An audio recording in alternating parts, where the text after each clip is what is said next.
U.S. Chamber of Commerce has a new report out calling on lawmakers to regulate artificial intelligence, Jim, as this is happening way faster than many people expected. I don't think they would know how to do it. It changes every day.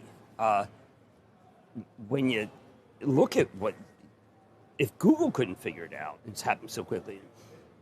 If Microsoft can't figure it out, what are they going to regulate? Well, I know the big problem is the H100 chips. Will they get to China? I think when we speak of regulate, we're really worried that the Chinese are going to get what we have. And Jensen Huang was very plain of data in CNBC.com interview saying, listen, we're not going to let them get it, and we're going to follow the law.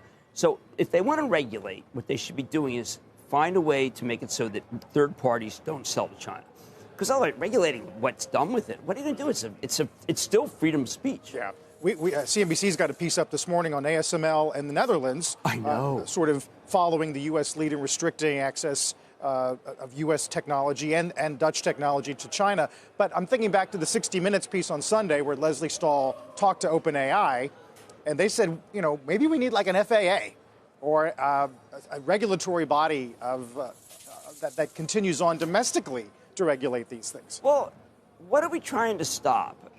Impersonation? Are we trying to stop some way that would make it so that you and I could never detect a military threat? I don't know. I mean, these people have to get a little more sophisticated about what they're trying to stop. I think that the only real thing that you have to worry about, the administration's looking at, which is don't let the really heavy NVIDIA chips get into the arms of the Chinese, because nobody else. I know that David makes fun of NVIDIA. The reason I focus on NVIDIA is that there is no AI if there isn't NVIDIA. It doesn't work. It's everything else is like a PC. Well, to your point, reports today that Baidu in the Journal is scrambling to train its chatbot ahead of this event on the 16th. Good luck.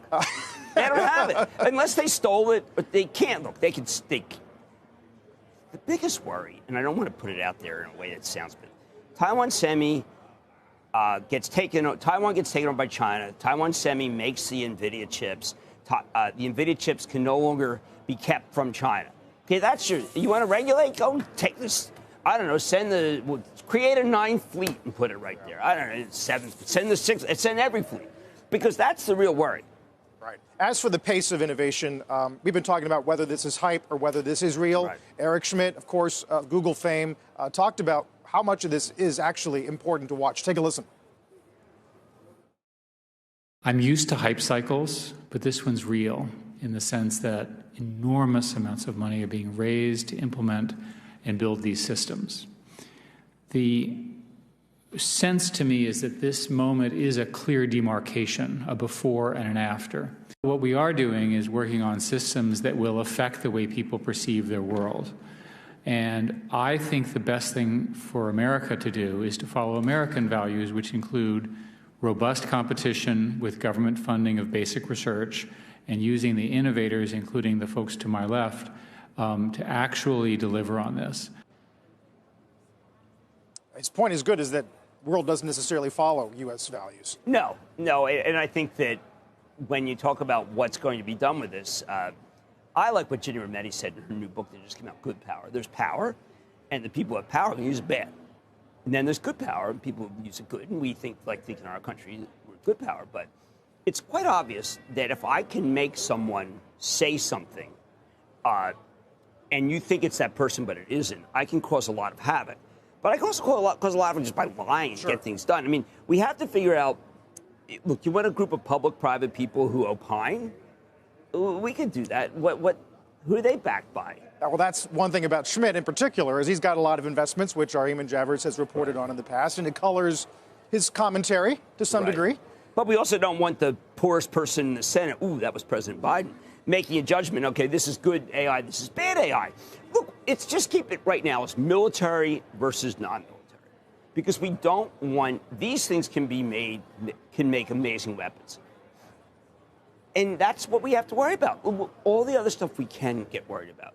Let's just make sure that we found a way to keep, like ASML, these chips out of the hands of the Chinese. Make sure that the chips go to where they said they were going to go and are not bought by the Chinese in a third-party way. That's what we should worry about until we figure out what happens. It's amazing how really only in a few short weeks, maybe a couple of months, are we starting to frame it in such stark terms, don't you think? Well, 180 days ago, Jensen was telling me this could be a problem, right. But he hoped that I asked him in an interview, he goes, see, I said, will it be used by the good guys? He said, well, I'm going to do my best. And it was like, well, I did the interview. And it was about, I thought this revolutionary, I'm like, I rushed back. I said, I got it. And it was like, no, and then I called and said, like, nobody really believes. Don't worry, you'll be okay. I said, no, Jensen, I think maybe I think I'm too out there with this AI. I don't know. Not anymore.